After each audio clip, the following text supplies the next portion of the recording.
all kinds of communications. What about our ability to connect with Gaia-Sophia or Sophia? Yeah, it is her. It's if you think about the word, we call it the philosopher's stone. If you think about the word philosopher, it's Philo and Sophia, okay? So it's those who love Sophia, right? And those who love wisdom, those who love the earth, and the number one rule of alchemy is that the alchemical process is nature. It may be nature sped up a little bit. You're speeding up what might take thousands of years for nature, but it is nature, and it follows the rules of nature because alchemists worship nature and know that nature is the only thing that's really important in this world. Right. And they followed and found the stone by observing nature, and it is only through nature that you can find the stone. And so a lot of the Illuminati types are kind of what you might say anti-nature, and they're never going to get it. They're not going to get it, man. And that's good. See, that's our advantage. We don't have many advantages, and so we have to take this one and run with it. And this is it. This is the big one. And we should create groups. Now, the Book of Aquarius guy has a website that you can go to and get on the forums and everything, and follow the progress of everybody and exchange notes and everything. And this is really powerful stuff. Wow. I mean, the alchemists of old would have just about died to have something so great as an internet forum or even a free download of a very important book. So, it's a really important book, and I really encourage everyone to download it, even if you find everything I'm saying skeptical, because in a year or two, you may start changing your mind about what I'm saying, and the internet kill switch might be on, and you won't have that book then, and, it's only a few pennies to print out the book. Yeah, well, you have always been way ahead of the cutting edge, so I've been following your work for some time, and the things that you've been talking about all seem to come true. I noticed that. Yeah, isn't it amazing? I mean, it's like follow the breadcrumbs, and that makes sense.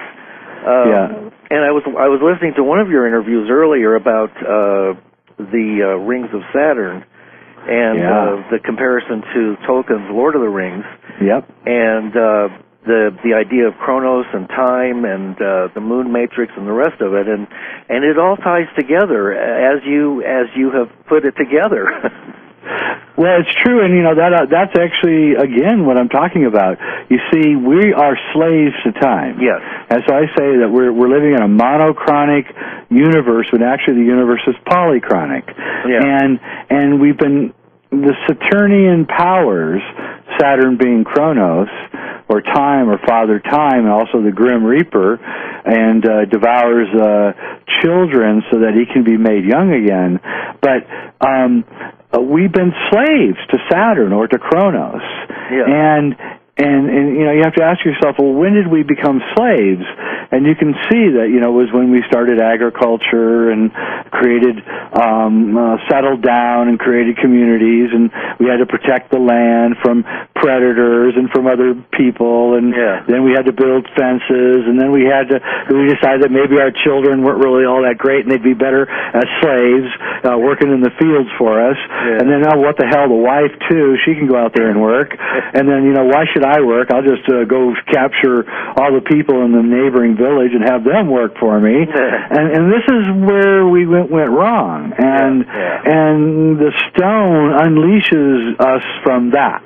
Because who's going to join the military at 18 years old if they're going to live to be 500? Right? Nobody's going to nobody's going to cooperate. That's right. They're going to say, I'm not doing that. We're not doing that. We're not living that way. And by the way, you got to quit putting mercury into the river, because I'm going to be here 400 years from now, and I don't want that river polluted. That's and right. see, it's a different mindset. We're freeing ourselves from the slavery of time, and that's what the stone promises. I wrote an article which you can go at my site and read. It's called The Topology of Time, and it's about the time torus and how the golden age, every second is longer than the second before. Every day is longer than the day before. And in the Iron Age, where we are now, every second is shorter than the day before. Every day is shorter than so we're running out of time. There's a time compression that's causing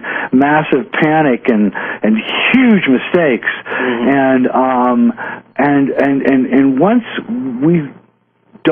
once we end the death cycle of 72 years and you're checking out of here, we will then free ourselves from the rigors of the monochronic world, and we won't be slaves anymore. And it's so simple and so cheap to make the stone that I can't believe it isn't going to be like the rage in like 5 years. I would not be surprised at all. No, I wouldn't either, by the way. No, you're always way ahead of the crowd. Well, that's why I'm worried about them stopping this. When during the Inquisition, the women that were killed were called witches, and then they don't really have a name for the men that were killed. Most people don't know what the men were doing, but what a witch was somebody who worked in a lab. A woman who worked with herbs and tinctures. She was an alchemist. The men were alchemists too. That's who they killed. And,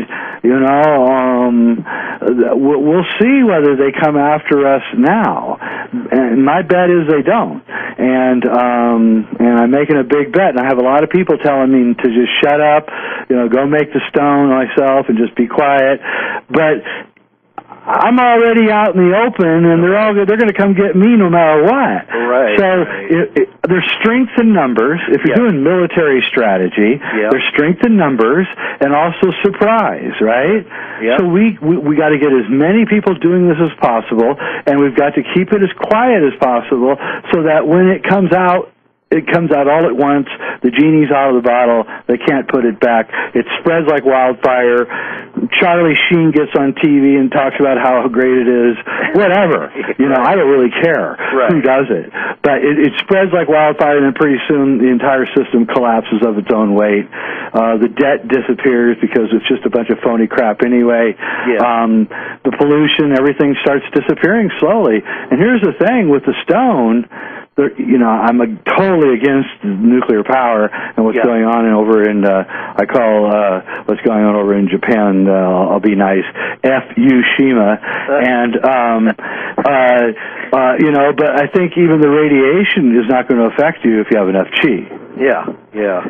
Well, as you said, there are numerous plants that are probably borderline functional, and it seems as if there's an intentional, I don't want to sound like a conspiracy theorist, but these are conspiracy realities, and there is an intentional kind of a destruct mode to, it's like a scorched earth policy. And you can see it all over the world if you know how to look for it. That's exactly right, and we are a people who have a death wish. The whole world, and that's because we're slaves to time. We're tired of being slaves to time. It's depressing. It's depressing to wake up every day and have to go to work or school. It is. And there's nothing fulfilling about it at all. No. And so there's no way out except through death. And that's the Saturnian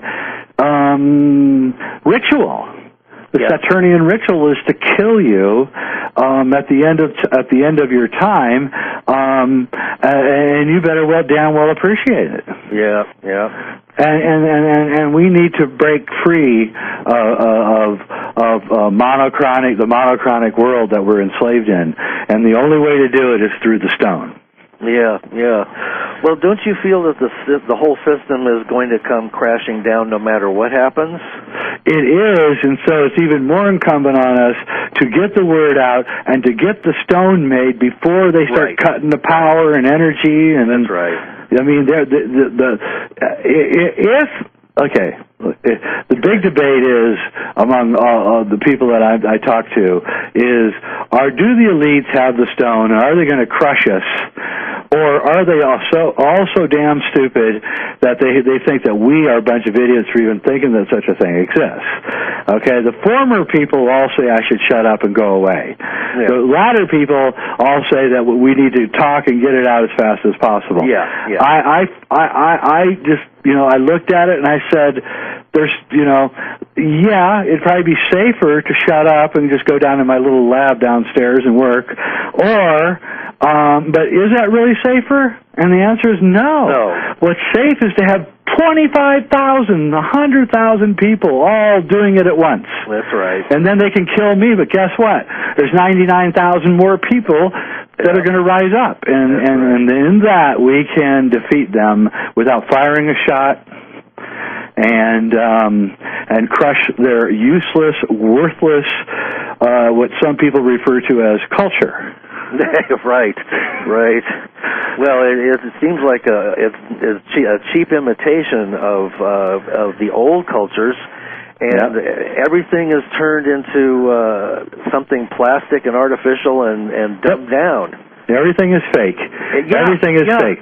We have porno, which is fake sex. Yep. We have GMO, which is fake food. Yep. We got all sorts of amusements, which are fake fun. Yep. We sit and drink beer and watch football, and we think we're playing sports when we're just fake sports. And everything we do is fake. Yep. And that's because we're living in this monochronic place that is so horrible that we seek any kind of refuge to get out of it, including pornography and horrible television shows and terrible food, and that is really got to come to an end. Yes, it does. It does. I mean, really, the survival of the organic human and the planet is at stake here. It is. And the inorganic forces that and the artificial life or life forms, if you want, they have copied and sucked the lifeblood out of everything, and will continue to do so as long as we allow it. That's right, and we need a weapon on our side. It's not really a weapon; it's a tool. Right. It's a tool that we can have that upends them.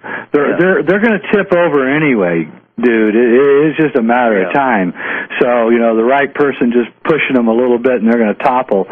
So it's up to all of us to all push our finger on the Illuminati and topple them. But do it nicely, and we're not going to do it violently. We're just going to do it through a cultural artifact that reverses what they do, immediately changes the nature of time and our relationship to it, and therefore begins what they euphemistically call the Golden Age. Yeah, the end of time. The end of time, exactly. The end of time. Thank God. It's like, there's nothing worse than to be caught up in linear time, and it's not natural. No, it is not natural, and the corporations have cornered that. Time is money. Yeah, we're just about down to one corporation, like the cartoons, Acme. And, people are going to work and just, hating it. And I tell people, quit your job. Walk out of those corporations. There's no air in there. Of course, when you walk out into the streets, you've got artificial skies now, but, that could all change in a heartbeat once people become aware of these things. Well, I mean, I worked in the corporate world for a long time, and I'll tell you what, the best thing I ever did was walk away and never come back. I've never been in such I didn't know how hellish it was until I left. And, you know, and how psychopathic you have to be to get to the top. That's and you can bet that the guys at the top of almost every corporation are complete psychopaths. I hate to say it, you know. Maybe not Steve Jobs, but I've heard some stories about him too. So, you know.